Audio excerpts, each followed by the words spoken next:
Okay, so in this example, example 2.9, again, we have a three-stage problem, but now we use a node variable formulation, okay?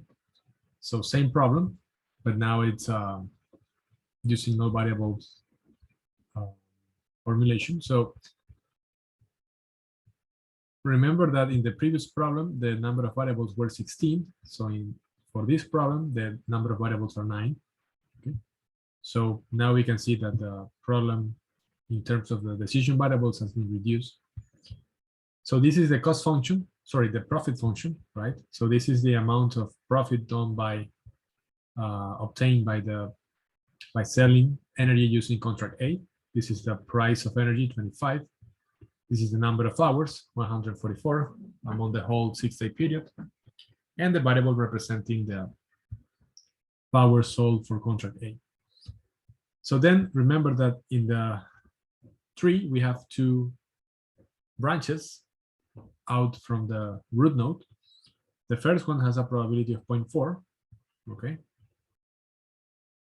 This is the number of hours in a 3-day period, 72 hours in the first 3-day period. And then we have the sum over here, which represents the profit or revenue. I think instead of saying revenue, instead of saying profit, I think this is revenue. So this is the revenue when you sell energy using contract B. This is the revenue when you sell energy used in the pool market in the first 3-day period. And then in the second day period, you have 0.4 probability that you will sell energy at $28 per megawatt hour, or 0.6 of probability that you will sell energy at $26 per megawatt hour. And similar for the other branch out of the root node. 0.6 is the probability, 72 hours for a 3-day period, right? And then we have the energy or the revenue sold using contract B in this second branch. The revenue sold in the pool market in the first 3-day period from the second branch, and similar for this second 3-day period, okay? 0.4 of probability that you will sell the energy at $24 per megawatt hour, or 0.6 that you will sell the energy at $22 per megawatt hour, okay? All right, notice that in this case, we only use 72 hours because these two terms correspond to the first period. These two terms correspond to the second period, okay? So everything, it's okay. And again, we have the cap constraint. So this is for the first period, right?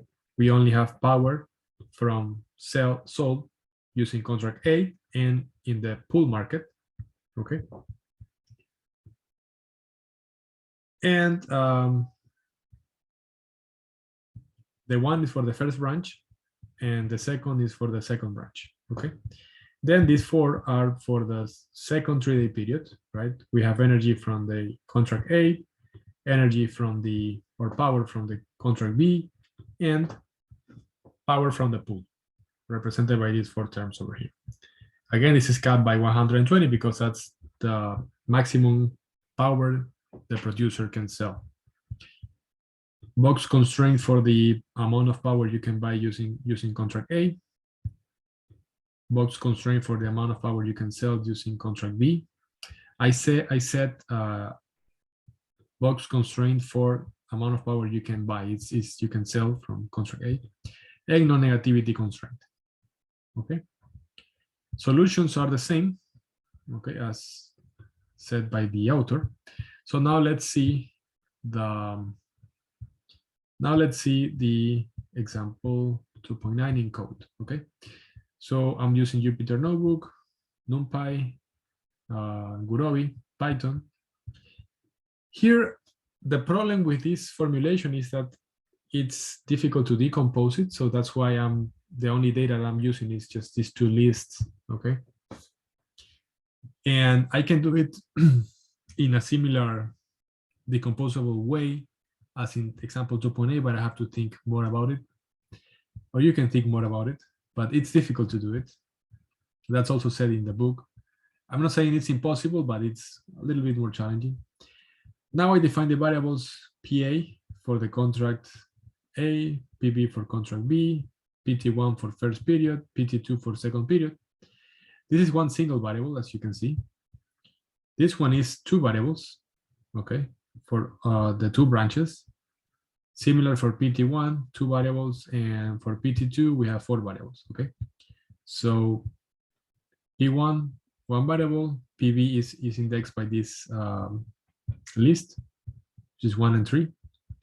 PT1, again, is indexed by 1 and 3, and PT2, as is 4, number of variables, is indexed by scenarios, okay? We update the model, and then the objective is similar as you saw in the book, okay?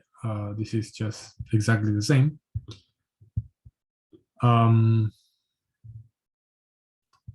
Then I maximize.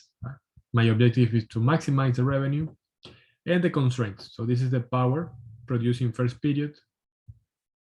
Capped consists of a contract A and pool, and is capped by 120 megawatts. This is for period B. This is for the second period. So it should be second period. Okay. So these are the constraints. As you can see, the constraint has been reduced. Also because I have included the non-negativity constraints, the box constraint using these lower and upper bounds. Okay, that makes my life easier. Okay, but in general, the amount of constraints is reduced using this node formulation. Update the model. Optimize, this is the value of the revenue, okay, and then visualization. I just visualizing the results. So as you can see, this is similar as we found in example 2.8. Okay, so that's it. That's the code for and the discussion of example 2.9. So thank you for watching.